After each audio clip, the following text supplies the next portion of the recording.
Hello, everyone, and welcome to my fall break wellness event, 5 Things I Lost While Studying Abroad. My name is Brianna, and I am the Graduate Assistant at the Office of Study Abroad and International Travel. Losing things and traveling tends to not be a very positive combination. However, there are definitely things you want to lose while studying and traveling abroad. Let's get started.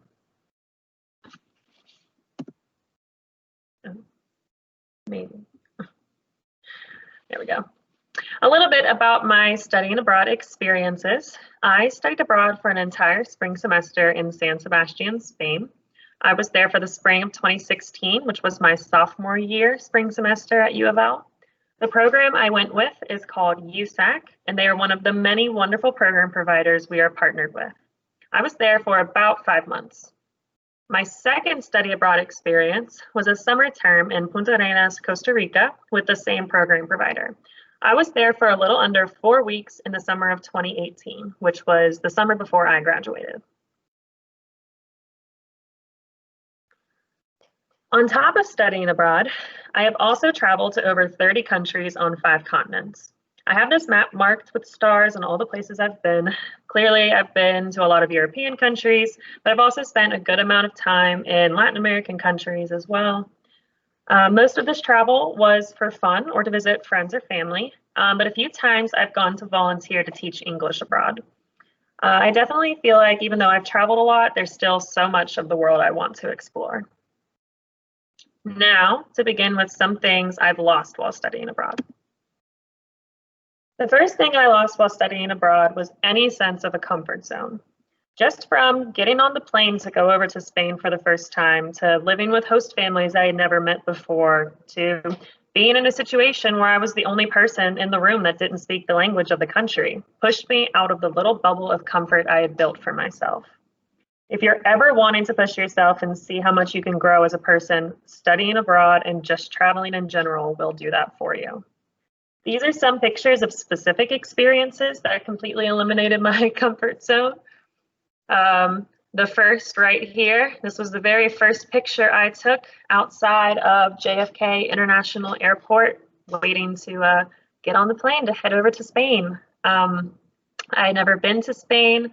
I didn't speak any Spanish, yet I made the choice to try to go live there for 5 months. So right off the bat with that whole experience, I was definitely outside of my comfort zone. Down here, we have pictures with my host families. So with both study abroad experiences, I lived with host families. This is my family from Spain. This is my family from Costa Rica. So living with a host family, it's something that's set up through the program providers. They're families that are in the community that want to open up their homes to students and give them more insight into the culture that you probably wouldn't get otherwise, just through class or just hanging out with friends. So it definitely was a bit of an adjustment to try to live with these families that I had never met before, that didn't speak any English. So especially when I was in Spain and didn't speak any Spanish, the first couple of weeks were a little bit of a rough adjustment. Definitely outside the comfort zone, and just trying to survive at that point. Another kind of sense of comfort zone that was eliminated was making friends. It definitely comes easier to some people than others, but with both of my study abroad experiences, I didn't know a single person going on this program. Students were from all over the United States. So I kind of had to revert back to, high school, walking into the cafeteria, not knowing what table to sit at. So this is me and my friend Sasha. She's from Oregon. This was us in Spain. That'd be 2016. Really great friend. It was a little easier for me to make friends with that. We were in a lot of the same classes together.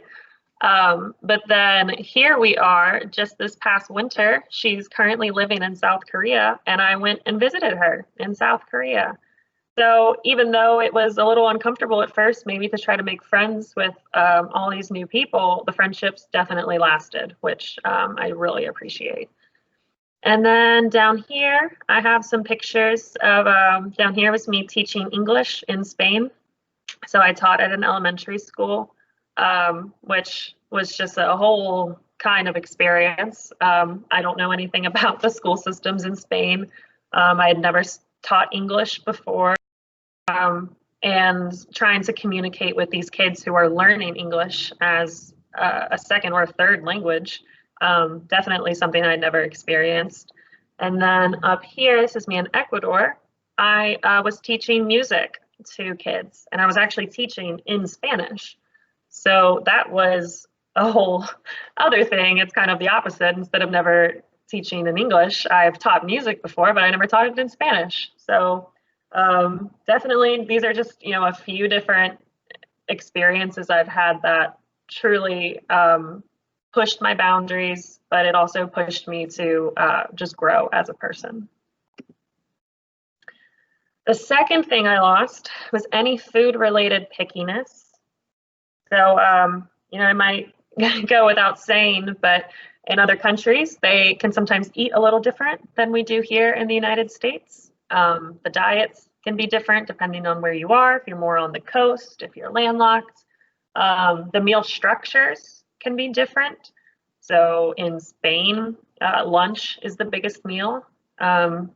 It typically could be 3 or 4 courses. It's huge. And then dinner, pretty small, and also decently late at night, probably 9 or 10 p.m. is the normal dinner time over there. So just kind of get to that. I wasn't necessarily a picky eater to begin with, but I definitely had certain foods that I stuck with, that I kind of liked to know what I was going to be eating to start with. And that kind of just goes out the window when you travel. Even if you're at a restaurant and the menus are in English, sometimes the translations aren't correct, or you interpret it one way because you're reading it through, United States eyes, how you would interpret it, and it's just completely different. So you really have no idea what you're ordering. So these are just some fun pictures of all the food I've eaten abroad. Well, not all of it. Some of my favorites that I've eaten abroad. Lots of seafood. Seafood is huge, especially if you're on like the Mediterranean. It's pretty much the entire diet. This picture, this was a meal I had in Greece. This was some paella that my host family made every Sunday. We had a big family lunch, and it was just this huge seafood paella. It was delicious. More with seafood down here, some pulpo, which is squid that I had in Galicia in Spain. So definitely not something you would get here per se, but it was pretty good. Just some other things, like I never had polenta before. I went and visited a friend in Romania, and so I got to eat some polenta, and these are some cabbage rolls, really good. Up here, this was a soup dish I had in South Korea. Very interesting texture of the soup, kind of reminded me of oatmeal a tiny bit, but it didn't taste like oatmeal, so it was kind of odd. And then there's all these sides, like so kimchi, it's fermented, not something that I typically eat, but it was delicious nevertheless. Down here, we have cuy in Peru, which is a guinea pig. Definitely not something we eat here in the United States, and not something I probably would want to eat again, but it was a fun experience to kind of eat this thing that is so common in the country, but is so odd for us. And then up here, this is one of my favorite meals that I had in Colombia. Just a big old lunch, all kinds of rice and meat and plantains and a fried egg and some beans, and you can't really go wrong with it. Okay, the third thing I lost was the unnecessary sense of urgency that we have here in the United States. I feel like we always say we live in a high-paced society, and that definitely does not translate over into other cultures. One word that I heard consistently when I was in Spain was tranquila, which literally just means calm. People would say it, if you're feeling flustered about something, they just go, "Oh, tranquila, chica, and no pasa nada. It's no problem." There's not a lot of urgency when it comes to being on time for things, which can be a good thing or a bad thing. But it essentially just means, you know, people are taking their time getting to locations. They're taking their time with people that they're with. A big thing with meals is very much a time that you spend with other people. I know I'm guilty here in the United States of, you know, taking my breakfast to go. I'll wrap up a muffin in a paper towel and take it with me while I'm driving somewhere or walking somewhere. That's just not something that they do in a lot of other countries. In fact, it's in some places it's considered rude to be eating in public, unless you're in, you know, a restaurant or, you know, if you're clearly having some kind of picnic or an outdoor meal or something like that. But, you know, eating on public transportation, walking down the street eating, it's just not common. It's not something that people do because meals are time that you spend with people and time to enjoy the food. So that's definitely something that it took a little bit of an adjustment to get used to. Some things like, I mean, siesta is a real thing in Spain that I didn't realize was a real thing. It's literally a 2 to 3 hour window in the middle of the day that most businesses shut down, and not everyone goes home, but a lot of people will go home. That's when they have their lunch. You might relax a little, watch some TV, catch up with people in the middle of the day. Some people take a nap. I know I took a nap when I was in Spain. And then, you know, after that period ends, everyone just kind of goes back to work, and it's a nice break in the middle of the day. Something I wish that we had here. I would love to be able to take a nap in the middle of the day. In Costa Rica, there's the typical, it's the pura vida lifestyle, where everything is just, everyone's just chilling and having a good time and enjoying the weather. It's beautiful weather down there. And there's just no rush to get things done, which is such a relief compared to back here. Another thing, which I feel like everyone can kind of experience this, but just being awestruck by nature. Down here, this was a giant crater lake that was at like 12,000 feet elevation or something like that in the middle of Ecuador that my friend and I went on a hike to. And we would just sit and just enjoy the views, which is something that, you know, here in the United States, there's tons of, you know, beautiful national parks that people can enjoy. But when you're in your everyday life, you know, you don't really take the time to sit and enjoy the nature and your surroundings. So just being able to take things like that in was such a relief. And then just the beauty of things in general. Like, I mean, Europe is super old compared to the United States. We're definitely a relatively new country. So things like this is La Sagrada Familia in Barcelona, and it's just beautiful. I could spend hours just sitting in there looking at all the colors. So definitely losing the sense of urgency we have here in the US. Definitely one of the best things I probably lost. The fourth thing I lost, the inability to take a risk.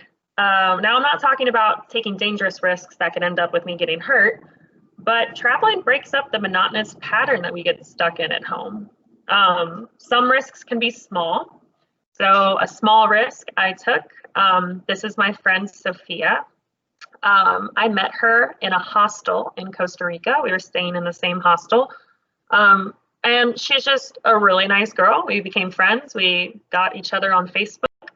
And then a few years later, I was going to Australia, and I remembered she lives in Australia.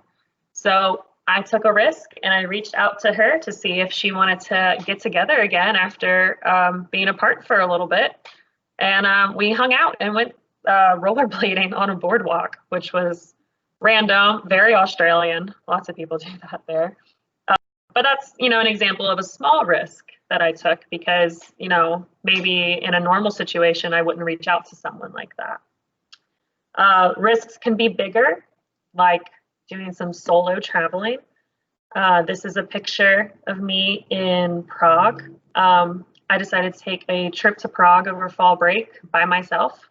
I don't know anyone that lives in the Czech Republic, but I had the opportunity to go and I took it. And without traveling, if I had never done that before, I probably would have been too afraid to do things by myself. But as long as things are within reason, solo traveling is such a fun risk that you can take as long as everything is safe.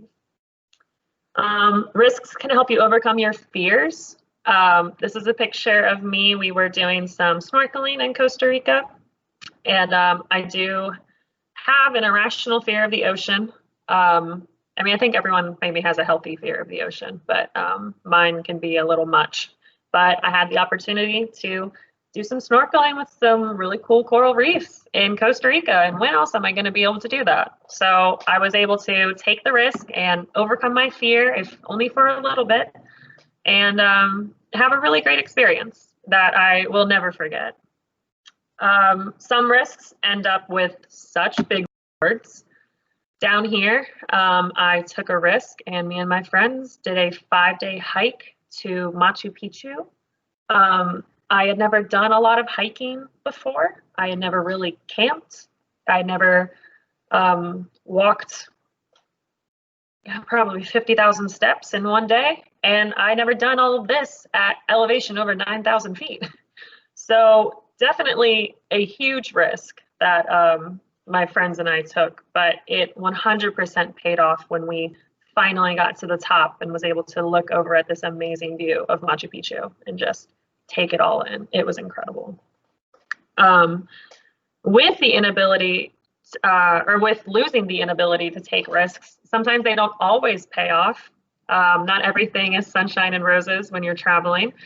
This is a picture of a coffee that I had gotten in Colombia. That the coffee was really good and it has a pig on it, and that's super cute.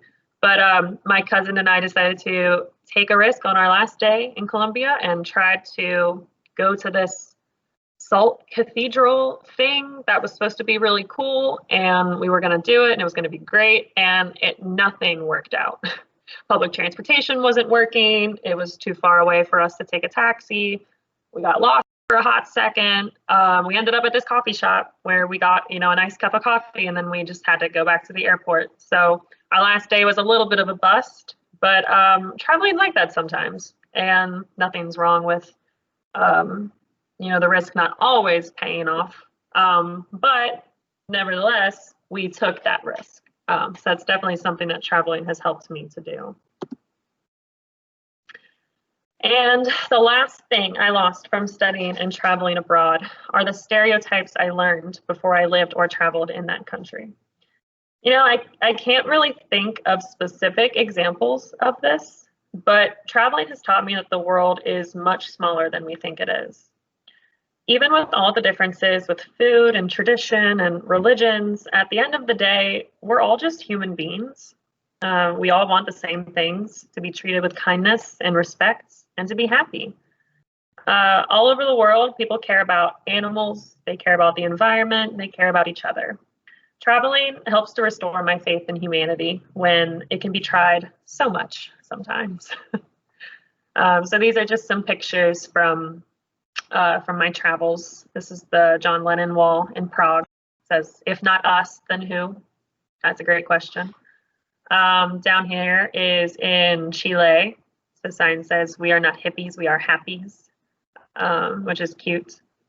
Over here is this park in Colombia that just talks about respecting the environment and respecting each other. Over here is this big celebration that happens in San Sebastian. It's the Day of San Sebastian. It's the name of the holiday. But it's just the whole city just comes together and celebrates. It's kind of like on the same scale as like the 4th of July, but everyone is participating. And it's a full 24-hour celebration. So just little things like that just really kind of help to bring everything into perspective. So that is the end of my presentation, the 5 things I lost while studying abroad. They are things that I continually use and lose anytime I am exploring a new place. And they are things I hope to never get back. Thank you for engaging with me, and I hope everyone's fall break is going well. Make sure to scan this QR code or check in via Engage to get credit for attending this event.